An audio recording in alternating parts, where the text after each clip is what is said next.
जैसे कि sir online classes में आज क्लास 12 में अपन जो पाठ पढ़ा था भय, उसके प्रश्न उत्तर देखते हैं कि प्रश्न उत्तर कैसे करने हैं, क्या है उनके उत्तर। तो पहला प्रश्न वस्तुनिष्ठ प्रश्न में है, दुख या आपत्ति का पूर्ण निश्चय न होने पर कौन सा मनोभाव उत्पन्न होता है। तो सिंपल से उत्तर है कि जब दुख या आपत्ति का पूर्ण निश्चय नहीं होता है तो वहां भय उत्पन्न होता है। क्या उत्पन्न होता है? भय। तो इसका उत्तर होगा भय। दूसरा था कि कल तुम्हारे हाथ पांव टूट जाएंगे, ऐसा वाक्य सुनकर क्या अनुभूत होगा। ऐसा सुनकर के क्या अनुभूत होगा? डर लगेगा, सीधी सी बात है, ये भय होगा। अब देखिए, जब दुख के कारण का ज्ञात न हो कि दुख कहां से आएगा और उसके कारणों का हमें ज्ञान ना हो, तब हमें भय लगता है। फिर दुख के कारण का ज्ञान हो और उस कारण का हम निवारण कर सकते हो तो फिर भय नहीं, कई बार हमको क्रोध भी आएगा। ठीक है नहीं? अब यही वाक्य है, आपको किसी पंडित ने कह दिया कि भाई कल आपकी राशि खराब है, आप बाहर निकलोगे तो हाथ पैर टूटने का डर है, एक्सीडेंट हो सकता है। अब आपको भय लगेगा, क्यों, कैसे एक्सीडेंट होगा, कहाँ होगा, ये सब चीजों की जानकारी आपको नहीं है, तब आपके मन में क्या होगा? भय होगा। लेकिन कोई आपको ये कह दे कि बाहर निकलना, मैं तेरे हाथ पैर तोड़ दूंगा, कल बाहर निकल के तो दिखाना, मैं तेरे हाथ पैर तोड़ दूंगा, वो चैलेंज कर रहा हूं। बात वो की वो जो पंडित ने की कि कल तुम्हारा हाथ पैर टूटेंगे, और वो की वो बात ये व्यक्ति भी कह रहा है कि कल बाहर निकल के दिखाना, मैं तेरा हाथ पैर तोड़ दूंगा। अब आपको क्या आएगा? क्रोध आएगा। क्यों? क्योंकि आपको कारण मालूम है, हानि का कारण मालूम है, और उस कारण का आपको निवारण भी कर सकते हो या न भी कर सकते हो, तब आपको क्या होगा? दुख के कारणों का ज्ञान होना क्रोध उत्पन्न करता है, और कारण ज्ञान न होना वो भय को उत्पन्न करता है। अगला प्रश्न है आपके, साहसी व्यक्ति कठिनाई में फंस जाने पर क्या करता है। तो साहसी व्यक्ति कठिनाई में फंस जाने पर अपने ज्ञान बल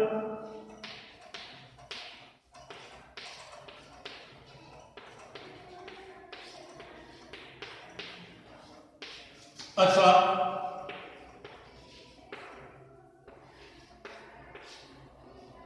शारीरिक बल से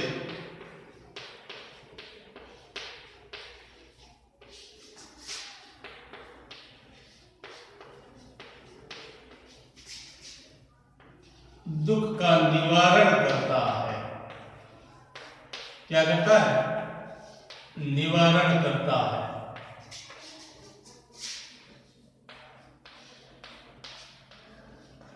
अथवा सामना करता है, ये भी कर सकते हो आप।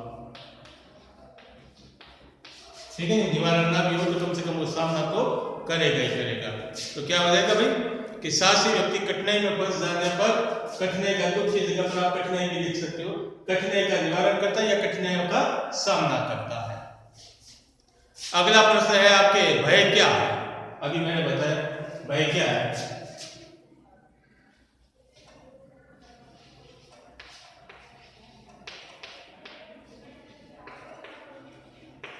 दुख के कारणों का स्पष्ट ज्ञान न होना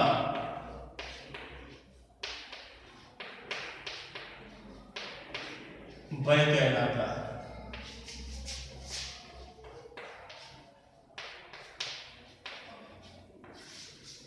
ठीक है, भय की परिभाषा भी मैंने पूरी तरह से दिखाई दी। दुख के कारणों का स्पष्ट ज्ञान न होना भी भय कहलाता है। कारण स्पष्ट है, ठीक है नहीं, तब भय थोड़ा अपने को कम लगेगा या भय लगेगा भी नहीं। जैसे मैंने बताया कि मौसम विभाग ने सूचना दे दी कि भाई 3 दिन बाद भूकंप आने वाला, तब अपने को भय नहीं लगेगा। तब अपन क्या करेंगे, 3 दिन है, अपन बच के यहाँ से किसी और स्थान पे चले जाएंगे। लेकिन अचानक आएगा कि बस अगले पल आने वाला है, आपके पास समय नहीं है, तब भय लगेगा, क्योंकि उसके स्पष्ट कारण ज्ञान नहीं है हमें।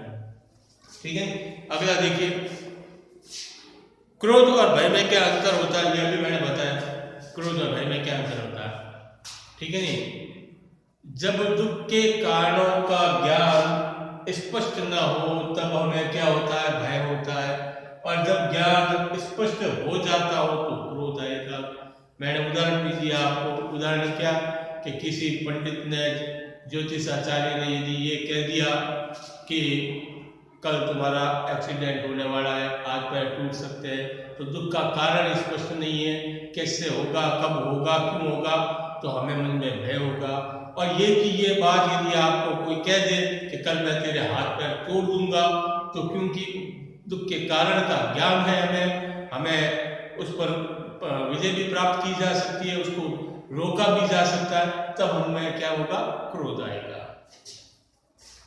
अगला है भय, और भय भीरुता में कब बदल जाता है? भीरुता कहते हैं कायर को, डर को। जब भय स्थायी स्वभाव में आ जाए,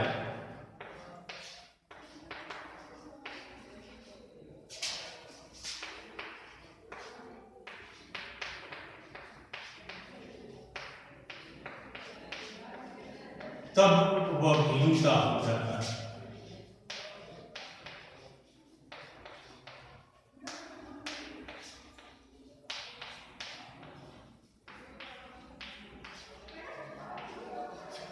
भय परमानेंट आपके घर में कार कर ले, स्थान ग्रहण कर ले, परमानेंटली आपके स्थान ग्रहण कर ले, और आप चाह करके भी उस भय से बाहर न आते, स्वभाव में ही आपके भय विद्यमान हो जाए, तो स्थायी रूप से जब आपके भीतर आ जाए, तब वह भीरुता हो जाता है।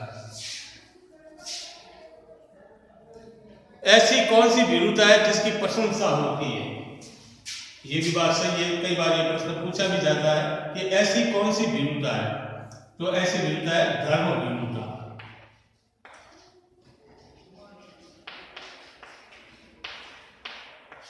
धर्म भीरुता एक ऐसी चीज है जिसकी प्रशंसा होती है। क्यों होती है?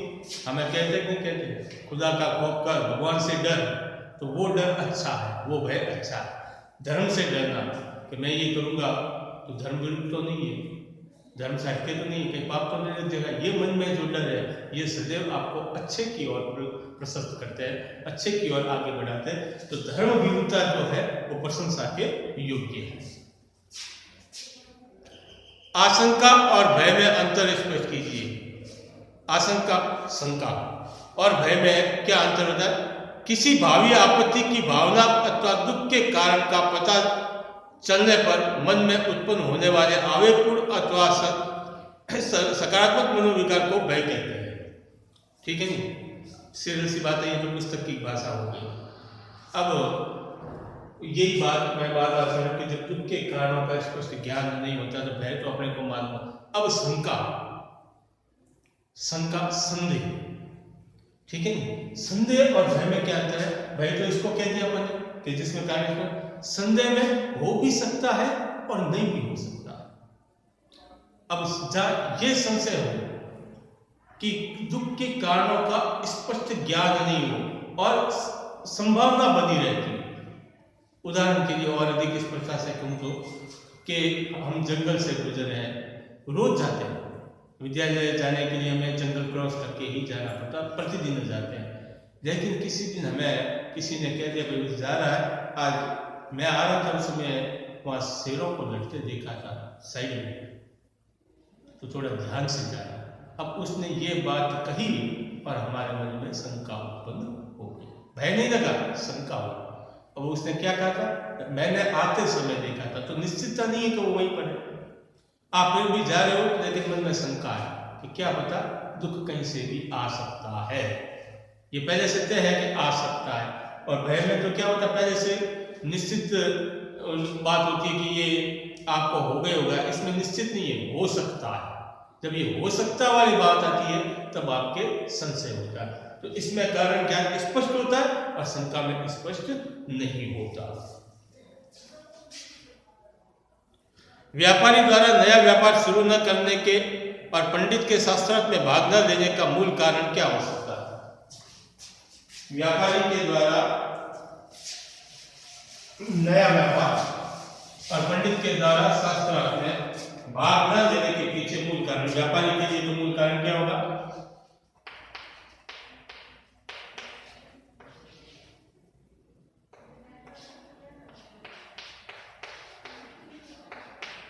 व्यापार में हानि कब है?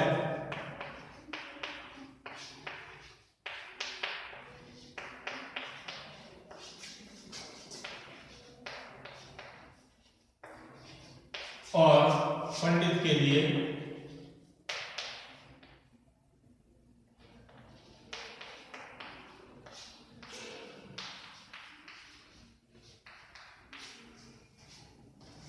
मानहानि और अपमान का भय।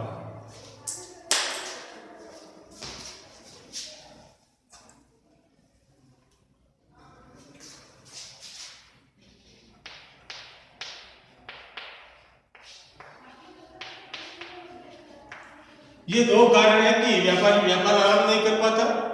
कौन सा? तो उसे व्यापार में हानि का भय रहता है।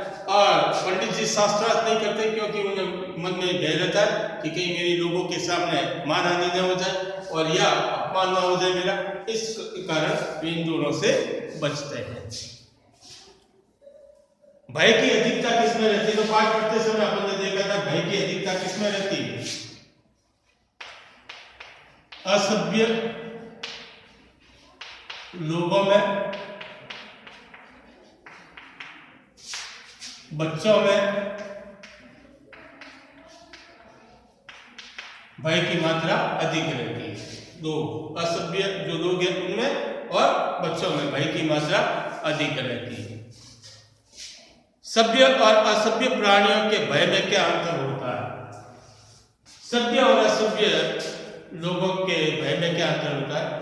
असभ्य लोग को भय पशुओं से भी लगता है, भूत प्रेतों से भी लगता है, और जिन जिन लोगों से भय लगता है वे उन्हें देवताओं के समान पूजना प्रारंभ कर देते हैं। यह सभी लोगों के भय की पहचान होती है कि जिन जिन से वे डरते हैं उनको वे पूजना प्रारंभ कर देते हैं। सभ्य लोगों का भय होता है छल और कपट। वे इससे नहीं डरते कि भूत आ जाएगा, पतित आ जाएगा, पशु हिंसक पशु आ जाएगा, क्योंकि वो सभ्य है, उन्हें मालूम है को आ भी जाए तो उनसे कैसे बचे जाएंगे। सभ्य लोग किससे डरते हैं कि कोई हमें मूर्ख बना करके जाली हस्ताक्षर नहीं करवा दे, कोई हमारी प्रॉपर्टी नहीं छीन ले, हमें बेवकूफ बना करके झूठे मुकदमे ना लगा दे। इस प्रकार का भय होता है। तो असभ्य लोगों में और सभ्य लोगों के भय में यह अंतर होता है। तो आपके निबंधात्मक प्रश्न अवशेष रह जाते हैं जो अपन कल की क्लास में करेंगे। आज के लिए इतना ही। धन्यवाद। जय श्री कृष्ण।